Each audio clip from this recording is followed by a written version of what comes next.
Bonjour, soyez les bienvenus. Si vous êtes nouveau, n'oubliez pas de vous abonner. Comme je l'avais dit dans une précédente vidéo, je suis à Pau et à la rencontre de Sophie. En fait, Sophie est une pseudo-influenceuse parce que... Non, tu n'arrêtes pas de le dire.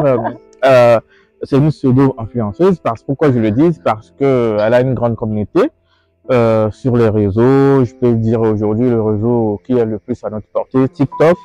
Et elle est suivie. Tout dernièrement, on s'est vu au Togo. Et aujourd'hui, je suis dans sa ville. J'ai dit, ah, pourquoi pas ne pas la rencontrer? Et là, j'ai dit, bon, je vais la sortir de sa chambre et puis elle nous dira ce qu'elle fait sur les réseaux sociaux, quelles sont ses motivations et pourquoi elle pense que c'est important aujourd'hui de communiquer sur sa vie, sur ce qu'on fait. Bonsoir Sophie, c'est ça? Bonsoir Hippolyte. Comment tu vas? Ça va et toi? Bien. Bon, étant donné que tu n'es pas d'accord avec ma présentation, tu peux essayer de te présenter à nos téléspectateurs. Déjà, merci pour ta présentation. Moi, c'est Sophie Impab et tout. Pas mal de personnes me connaissent. Je ne suis pas d'accord avec le terme influenceur parce que le mot influenceur, en fait, c'est ceux qui influencent avec leur lifestyle.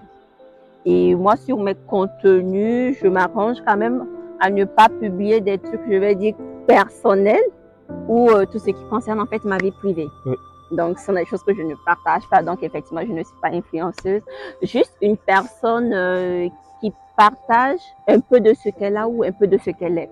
En passant par la culture, notamment, moi, tu m'as demandé qu'est-ce qui m'a poussée. Je pense que mes premières vidéos que je fais en fait sur les réseaux sociaux, c'était vraiment des vidéos de motivation parce que c'est quand même un domaine qui jusqu'à aujourd'hui me passionne et qui reste à développer.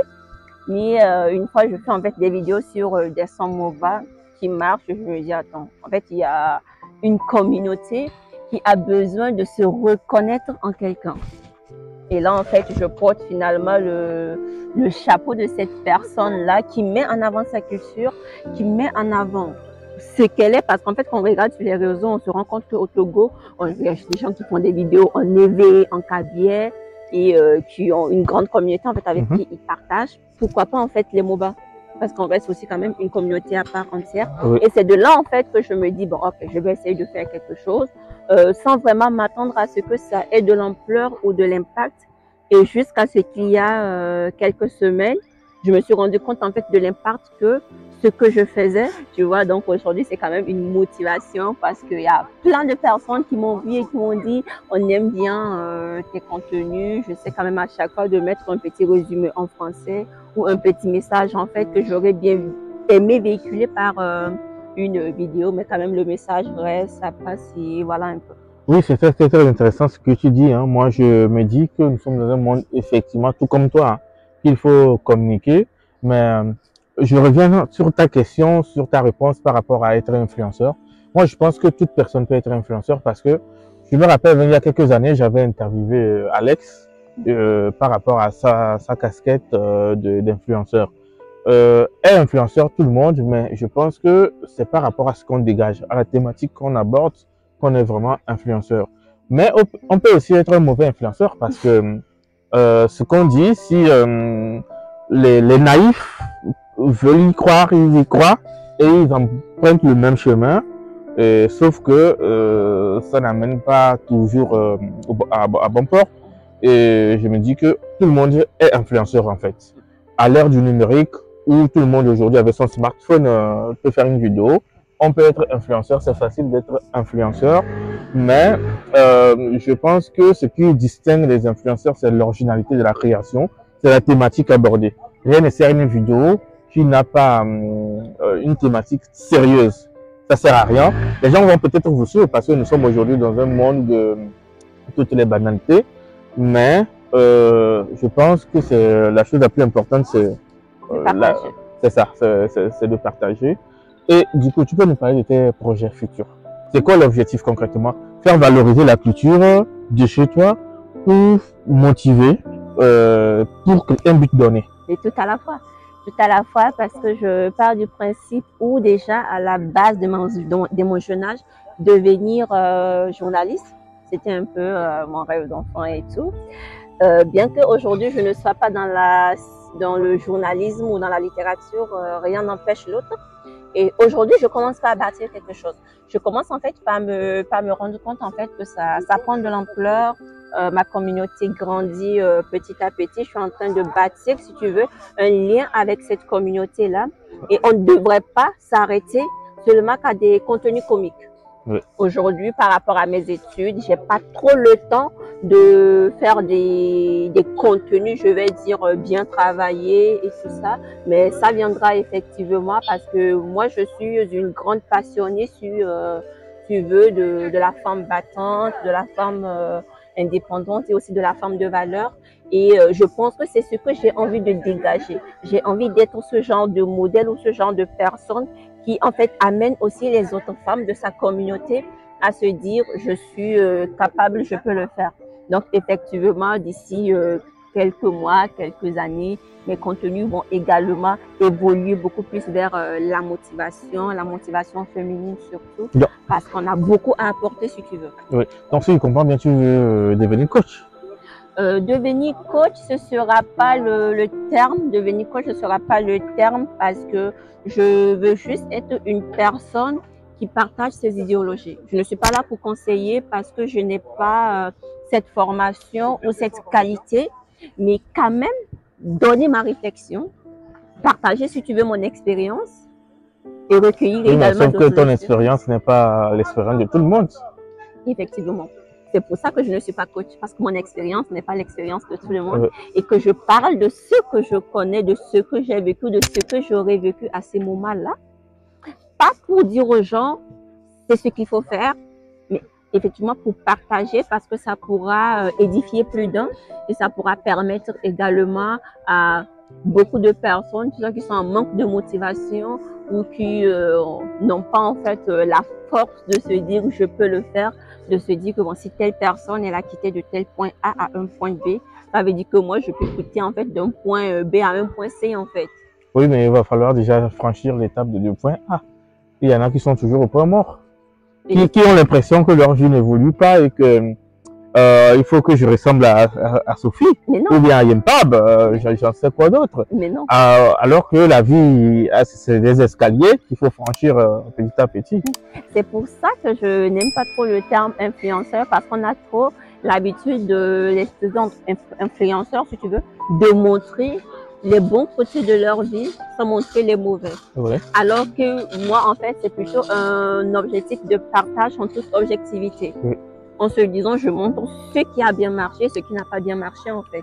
Pour que les gens se rendent compte que toutes les personnes, en fait, n'ont pas une vie parfaite. Oui. Je ne vais certainement pas aller dans ma vie privée ou dans ma vie personnelle, mais quand même sur des sujets d'actualité, des sujets sociaux. C'est juste un point de vue que je partage. Je n'ai pas la science absolue pour dire aux gens faites comme moi ou faites ce que je dis. Non, c'est mon point de vue. Qu'est-ce qui fait la beauté de la vie en fait? C'est les victoires. Les victoires. Ouais. Moi je pense, oui, les victoires sur quoi? Parce que pour avoir une victoire, il faut aller à la guerre. Il faut lutter. Donc sur quoi concrètement? On n'a pas les mêmes problèmes dans la vie parce que certaines personnes, eux, leur seul objectif, c'est d'avoir la santé parce qu'ils naissent avec des problèmes de santé. Ouais. Et ce qu'ils veulent, en fait, c'est la santé. Ouais. Pour eux, en fait, leur bonheur se limiterait à juste se réveiller un matin qu'on leur dise « t'es plus malade, t'as plus cette maladie ». Ouais. Y a d'autres, en fait, leur combat de tous les jours, c'est sortir de la pauvreté. D'autres personnes, leur combat de tous les jours, c'est trouver leur âme sœur, c'est trouver une personne qui nous aime et tout ça.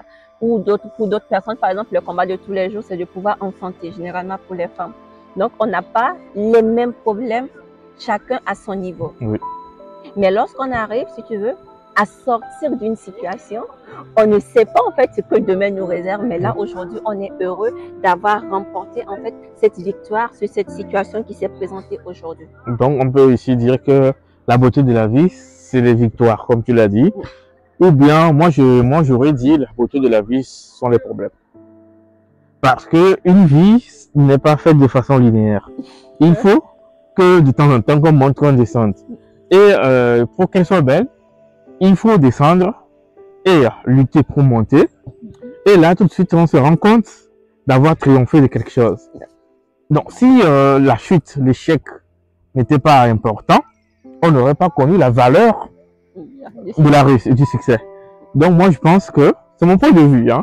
Après, ce que tu dis, ça rejoint parfaitement ce que j'ai dit par rapport aux victoires. Parce qu'il n'y a pas de victoire sans combat, il n'y a pas de victoire sans échec. Oui, mais sauf que aujourd'hui, les pseudo-influenceurs, influenceuses se focalisent beaucoup plus sur les victoires. Moi, je pense que c'est les victoires que les gens mettent en relief, c'est ce qu'ils montrent aux gens, alors même qu'ils ont des problèmes. Il faut dire aussi, je souffre, j'ai ceci, je pense. Tu n'as pas tort, mais tout dépend de la façon de communiquer sur ces victoires-là, finalement. Oui. Voilà.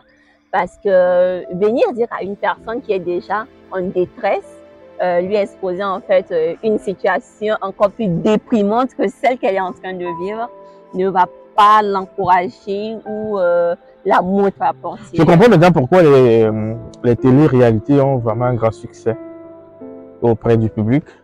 Oui, parce qu'il me semble que dans les télé-réalités, on ne parle que d'amour, on ne parle pas des problèmes, je sais pas, je suis pas...